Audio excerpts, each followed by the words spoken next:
PseudoPod, episode 962 for February 14th, 2025. Hemorrhage by Cyrus Amelia Fisher. Narrated by AJ Fitzwater, hosted by Kat Day, audio by Chelsea Davis.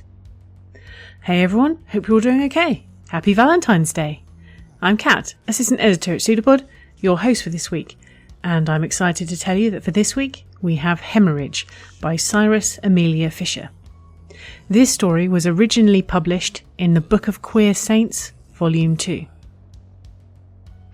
Cyrus Amelia Fisher writes queer tales of shipwrecks, mycelium, and horrors of the flesh. After years of driving around the United States in a beat-up minivan, they finally return to the mossy fens of their birth in the Pacific Northwest. Now they while away the hours, communing with their fungal hive mind and writing about cannibalism. Naturally, they also love to cook. AJ Fitzwater is a glittery lava lamp from Christchurch, New Zealand. Their books are the World War II Land Girls shape-shifter novella No Man's Land and the lesbian capybara pirate collection The Voyages of Sinrak the Dapper. They like bow ties and soft pillows, and they tweet AJ Fitzwater. Before we start today, a small warning. Obviously, we are a horror podcast, but this week's episode contains especially strong horror scenes. It also references self-harm, drug abuse, addiction, physical abuse, and coercive control. Basically, this one's pretty tough. It's a brilliant story, and I'm very happy to be running it, but it's also a little bit tough. So if you're not up for it, maybe give this one a miss. We'll be back soon. Now that's been said, we have a story for you, and we promise you it's true.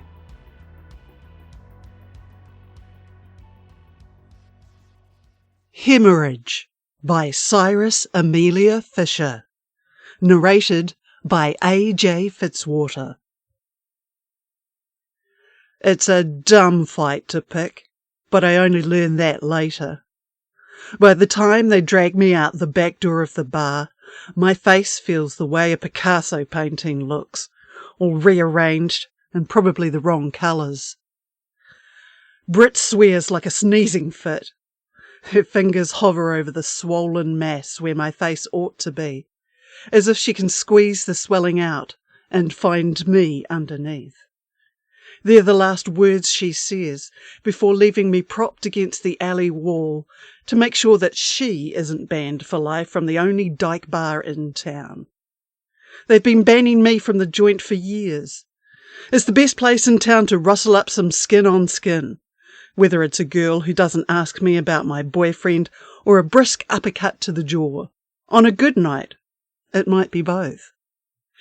I pluck my last smoke from my breast pocket, leaving bloody streaks on my clothes as I dig out a lighter my swollen fingers can't even flip open. I sit there for a long time after that, unlit cigarette squeezed between my lips. I'm not thinking or feeling anything in particular, when I realise I'm not alone. Without turning my head, I size up the figure at the end of the alley. Tangled hair, ill-fitting clothes, probably female. She has the look of someone whose body has started to eat itself. Smiling, and that's the worst of it. If you're here to mug me, I say around the cigarette, you're about to be disappointed. I wasn't planning on it. Good. I'm very broke.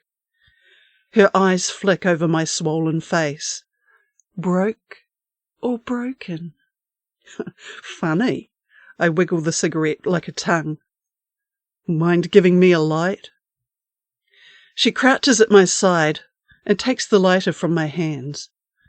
The brush of her skin is hot, almost feverish, but maybe I'm just freezing.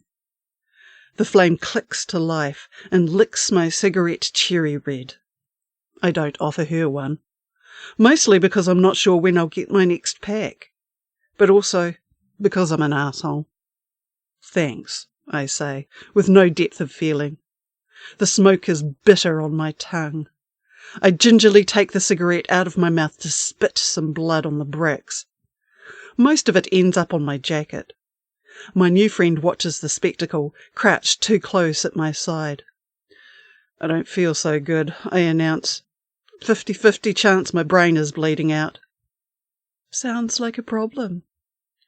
Only because it's taking so long. She tilts her head. I might be able to help with that. From the way she says it, I know she's not offering medical attention. She's hovering just on the edge of my vision, and I can't turn my sore neck to face her.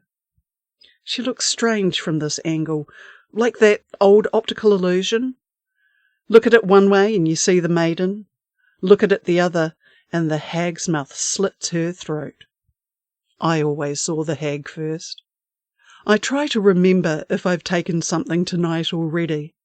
The name washed down with a jack and beer and half a bottle of wine, a baking soda volcano just waiting for the vinegar.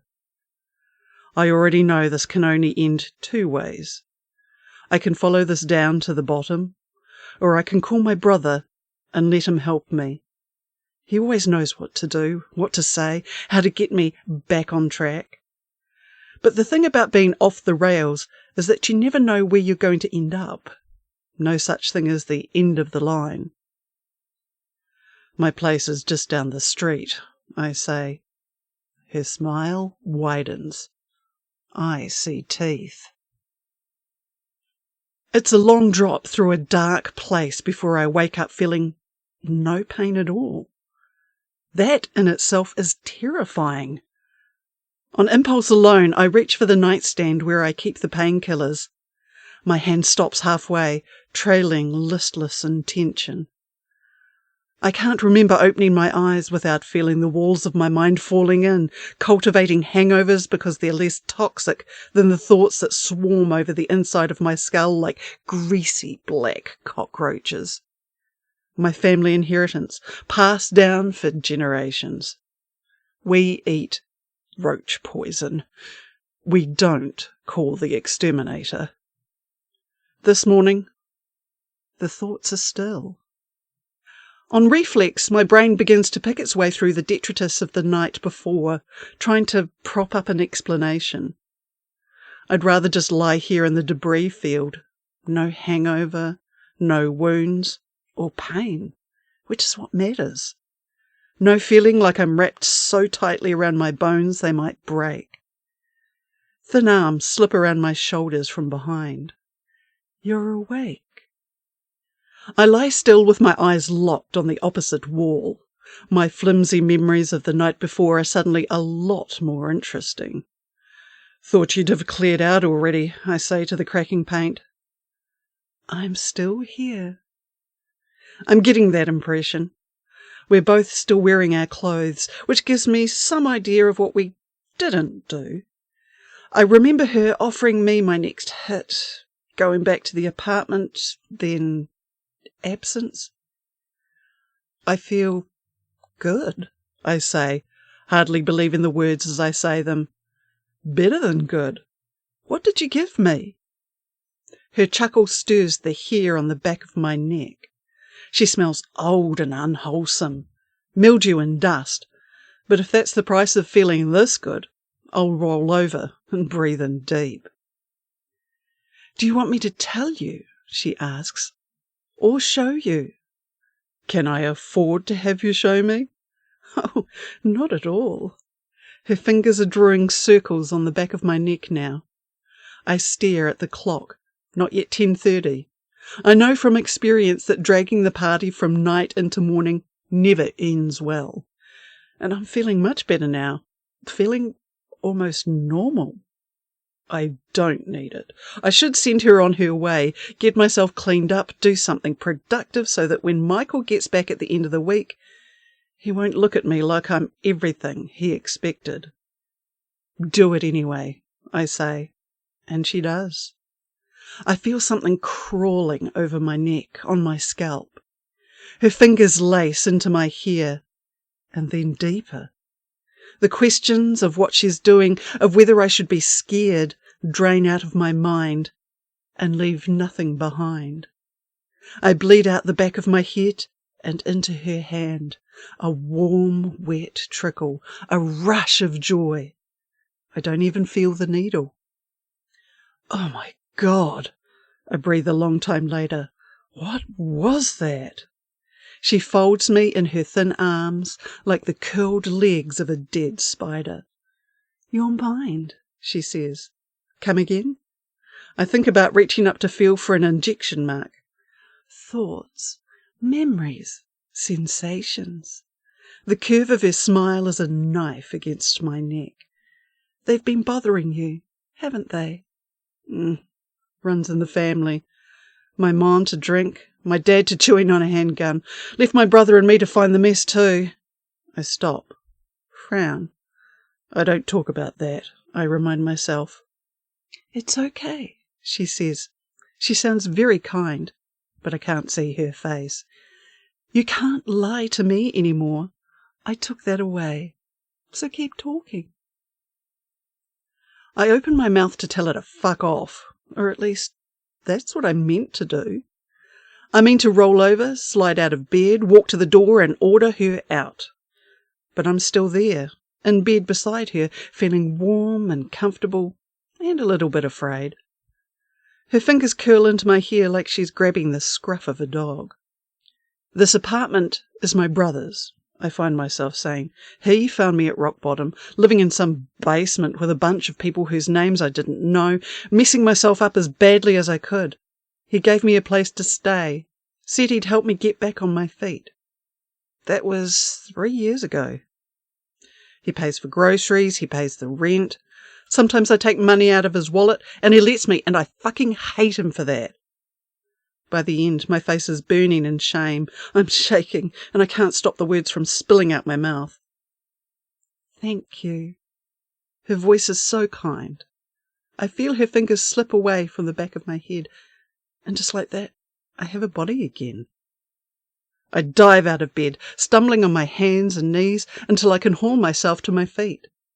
My legs feel like the tendons have been slashed, but it's just fear making my movements stupid. I think I'm whole. I think I'm myself. What the fuck did you give me? My back is to the wall, all instinct. It's dark in here. The blackout curtains let in only a gash of sunlight. I can see the outline of the bed, a jumble of shapes in the grimy darkness. Something flickers.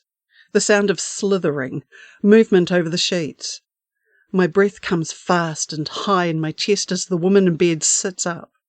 Her shadow moves against the light, shriveled flesh on bone. Don't be scared, Kara. A flutter of terror disguised as a laugh. How do you know my... You told me. You might not remember. I took a lot last night. But you'll come to understand. We have plenty of time. The smell is stronger now, like stagnant water, thick and murky. I take a shaky breath through my mouth. I'm calling the cops. You're not doing that. Fuck you, I'm not. For a long time I'm standing there, unmoving, staring at her. The phone is in my pocket. All I have to do is reach for it, press the numbers, let the call ring. They'll show up, even if I don't say anything, won't they? If I can't say anything? My hand doesn't budge. It's dark, but I know the woman is smiling. It's okay, she says with that same empty grin. I can explain. Then she's moving, out of the bed, right in front of me, so fast. Her hand catches my wrist as I lunge for the doorknob. Get the fuck away from me! Years of bad living have washed my muscles out, and the grip she has on my arm feels strong enough to break bone. I shout, lash out with my nails, but her other hand slides up around the back of my skull and I blink. There, she says. Her fingers are still in my hair, rubbing small circles into the back of my head. I feel strange, as if I've fallen over without moving, except she's holding me up against the wall. I taste something earthy and sour, but my mouth is empty and so very dry. What did you do? It's not really a question. I close my eyes again, trying to find my way. "You were just saying how I was welcome to stay with you," she replies. Her words don't drag up any arguments, so I figure they must be true. But it's strange, isn't it, the way she's petting my hair? I should ask her to stop. But then her fingers twist again, and the words slip away and scatter. It feels nice, actually, like a limb slowly falling asleep, her fingers trailing over the bones of my skull. "What's your brother's name?" "Michael." "And when will Michael be back?" "Next Sunday." My skin crawls off my bones, everywhere except where her hand is anchored to my scalp. I feel heavy, tired, a happiness that taps like ants over my veins. What is this? I'm just clearing out the things you don't need anymore. Something in my skull shifts, rearranges. My mind flows away with nothing to replace it, like the water in a funnel. And this woman, this thing, is waiting at the other end. Why am I not afraid? Hoarse, low. I sound afraid. "I'm taking that away too," she smiles. "You can call me Name." Her hand slides over to cut my cheek, her thumb stroking my skin. I think I feel something on it. Movement, like tiny hairs? Cilia. "We're going to know each other very well, Kara." I try to scream. She plucks it from my mind before it can reach my lips. I stand there with my mouth limp and packed with silence. And for a while, she drains me dry. Bonsai. I prune away the thoughts that lead in the wrong direction until there's only one direction left. Name tilts her head to stare at me indulgently through her lashes, her eyes like two lamps in the dark hollows of her skull. "It's your memories that will sustain me the longest, Kara. Surely there are some you wouldn't mind getting rid of." I'm frozen in my chair, in my mind, my body. Watching Name get out of her chair is like watching a spider slowly uncurl its legs. She saunters around the table to me, her fingers trailing over its surface until they slide up my wrist, my arm, my neck. My chest rises and falls like a bicycle pump, building pressure with nowhere to go. I don't know whether I can't move because of something she's done to me, or whether it's fear alone. "Let's find out," she whispers in my ear, and then she's inside me again. The first time I ever shot up. My hands shake as I try to help guide the needle into a vein, my first girlfriend too high to push the plunger. Then I'm throwing up against a wall 5 years later, the wall I only realise is outside Michael's building when he comments on it later. I'm selling the necklace he gave me for my 18th birthday, the pendant shaped like the boots of Hermes. Finally, you are free. With the money I buy a hit that dissipates before the end of the night.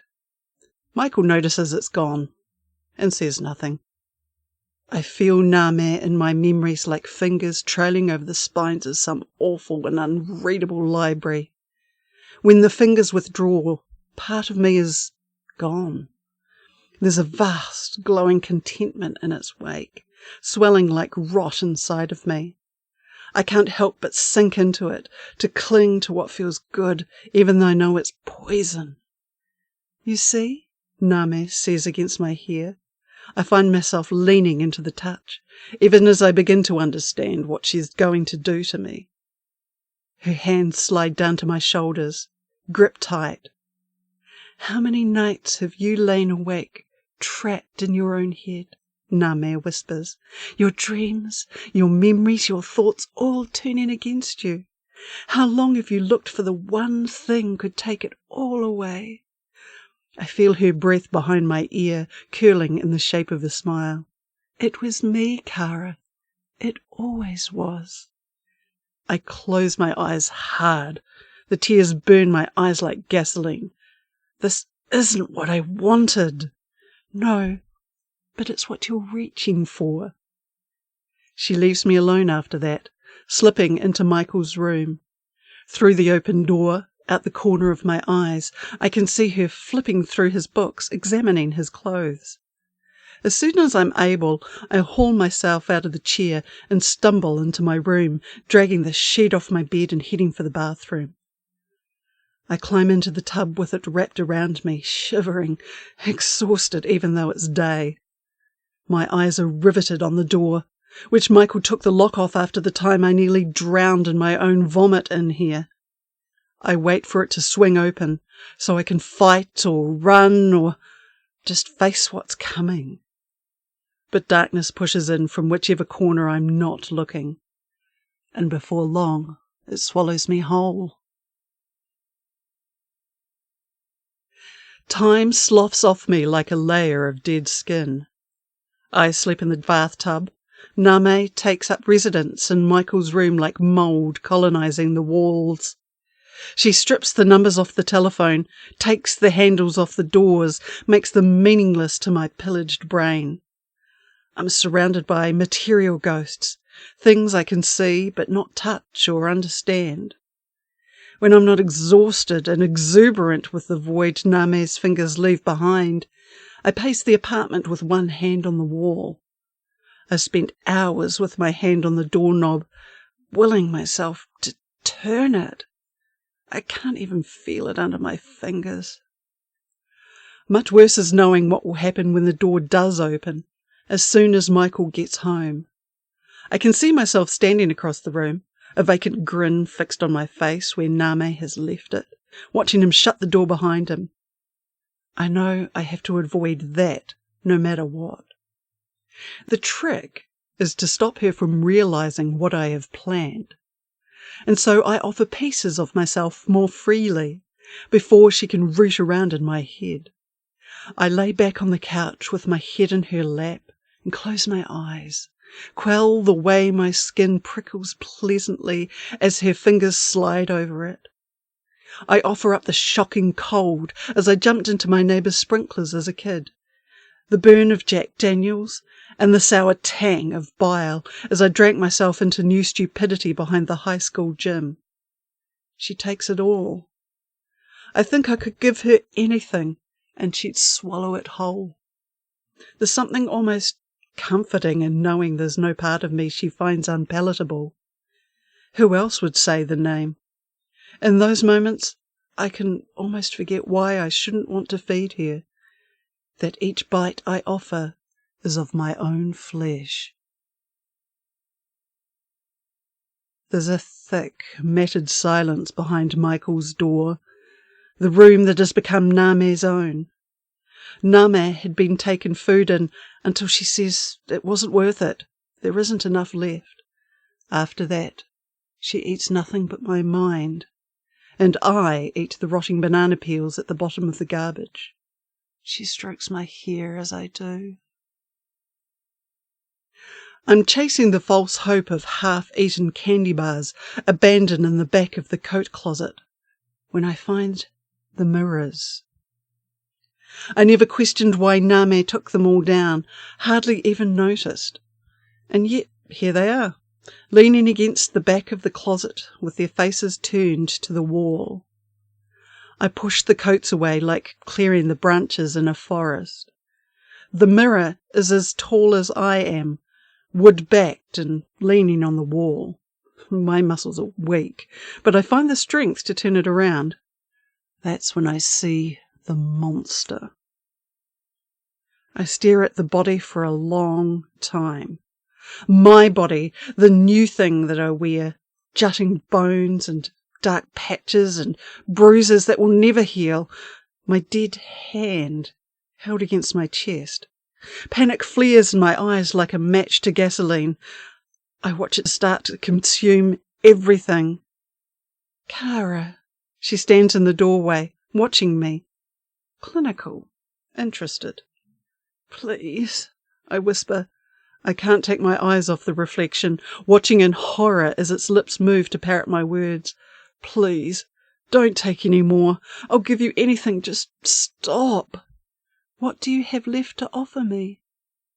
My mouth opens and closes like I'm gnawing on a gamey question. but it's a question I've answered before.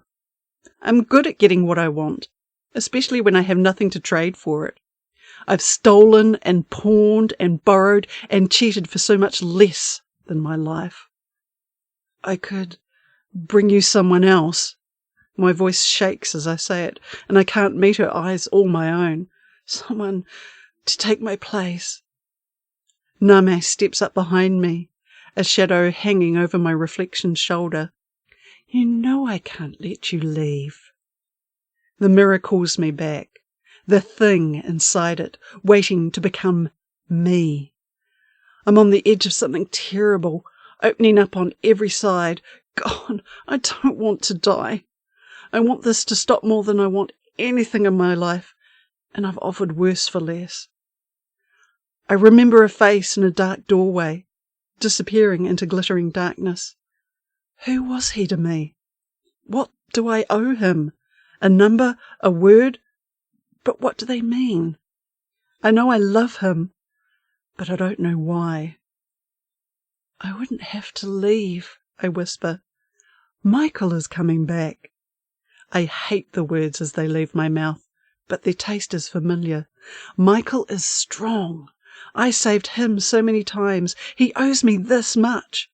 I just need more time. I can still save us both. A memory I can't reach throbs behind my eyes. Oh, Kara, don't you remember? Namir watches my face, tasting the thoughts which move across it like storm clouds. I offer nothing but silent incomprehension. He got back 3 weeks ago. Slowly, inevitably, my mind turns towards the door in the apartment that Name never lets me open. The one that leads to his room.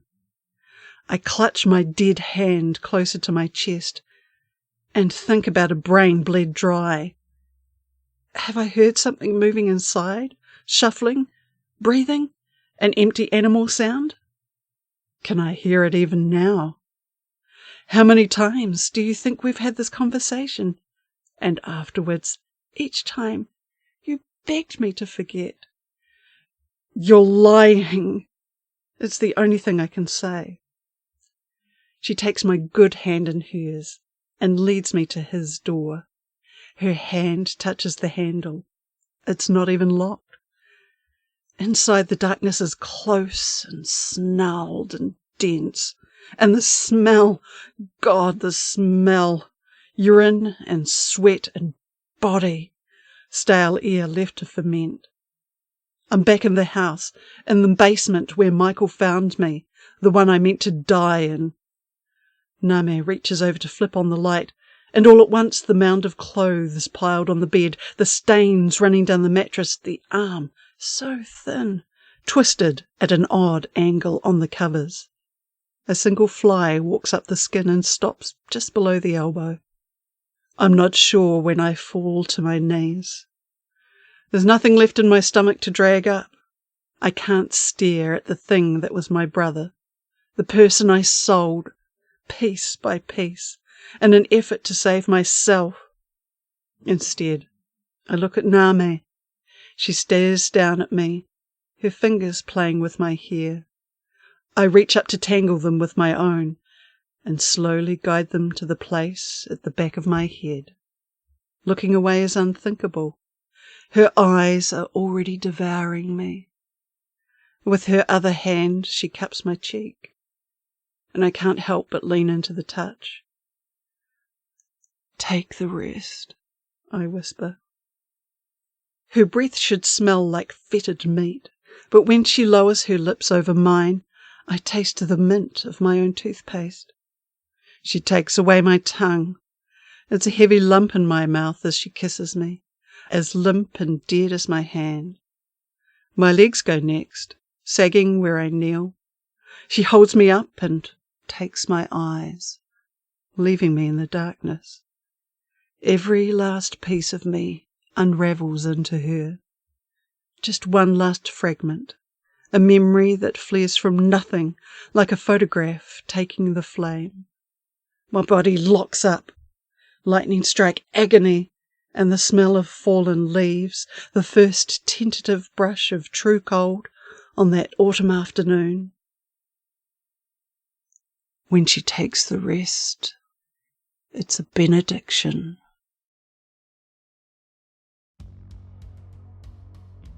Well done. You survived another story. What did you think of Hemorrhage by Cyrus Amelia Fisher? If you're a Patreon subscriber, we encourage you to pop over to our Discord channel and tell us. I think about vampires a lot. Not specific vampires, not Dracula or Mina Harker or Lost Boys David or Buffy's Drusilla or actually maybe I do sometimes think about Spike. Where was I? Oh yeah, right. Not specific vampires, but rather what they represent. Why we love this very particular kind of monster. Beautiful, powerful, charming, and hypnotic. Selfish, uncaring, and this is the terrible bit, capable of stealing a part of you and of making you just like them. It is a metaphor. It is a warning. And the warning, or part of it anyway, is this: beware the alluring, seductive person or thing that draws you in and sucks you dry and then either turns you into something just like them or, more often, leaves you in the gutter like so much detritus. Here, Namor, which is He-Man backwards, is that deliberate? I have no idea, doesn't drink blood, but rather memories, thoughts, and feelings. She leaves Kara feeling so much better because she's no longer suffocating under the weight of the contents of her own head. Kara realises right from the first time just how dangerous that is, and she accepts it anyway, because mental peace is one hell of a drug. The gift of being human is the ability to think. The curse of being human is the ability to think. This isn't what I wanted. No. But it is what you've been reaching for. Oh, gods, how many times have we heard that you don't always get what you want, but you often get what you need? And here, this is horror, and because it is horror, it's reversed. Kara gets what she wants, and it is not what she needs. And she knows that, but she can't stop. It's too hard to stop. She gives up everything to whatever Namor is because it's so much easier to sink down than to fight up. Addiction does this to people. People do this to other people. Pick your metaphor. It doesn't matter. This is horror, and there is no happy ending here. Kara's fate was sealed from the opening paragraphs. One fairly well-established theory of storytelling is that it allows us to explore dangerous and difficult situations and work out how we might cope with them, or how we might avoid them. I don't know, but I know we're all here now, listening to this, and there will be another day tomorrow and another day after that. So stay with us. Keep putting one foot in front of the other. Keep going forwards. Keep fighting up. An incredible story that I have been thinking about ever since I first read it. Thank you, Cyrus Amelia Fisher. On to the subject of subscribing and support. PseudoPod is funded by you, our listeners, and we're formally a non-profit. One-time donations are gratefully received and much appreciated, but what really makes a difference is subscribing. A $5 monthly Patreon donation gives us more than just money. It gives us stability, reliability, dependability, and a well-maintained tower from which to operate. And trust us, you want that as much as we do. If you can, please go to pseudopod.org and sign up by clicking on Feed the Pod. If you have any questions about how to support EA and ways to give, please reach out to us at donations@escapeartists.net. Those of you that already support us, thank you. We literally couldn't do it without you. Anyone who's thinking about signing up, there's something to be aware of. Apple have changed the way charging works through the App Store apps, and long story short, sign up through a browser, even if it's one actually on your phone. It'll be cheaper than if you go through the official Patreon app. This doesn't affect existing subscribers. You don't need to worry. It's just for new members.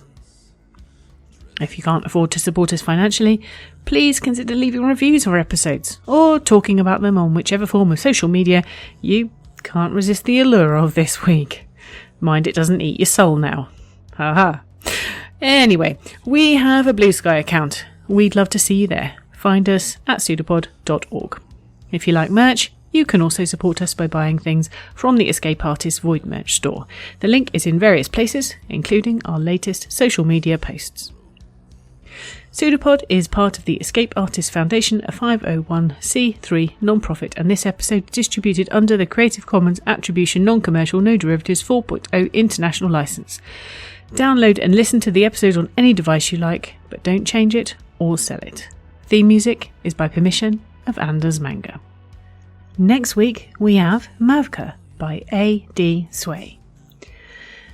And finally, PseudoPod and Henry David Thoreau know. Not until we are lost do we begin to find ourselves. See you soon, folks. Take care. Stay safe. An arm appeared from nowhere on the shape, seemingly projected like the pseudopod of a protozoan. It's a pseudopod. It's a big foot. It's all about podcasts these days.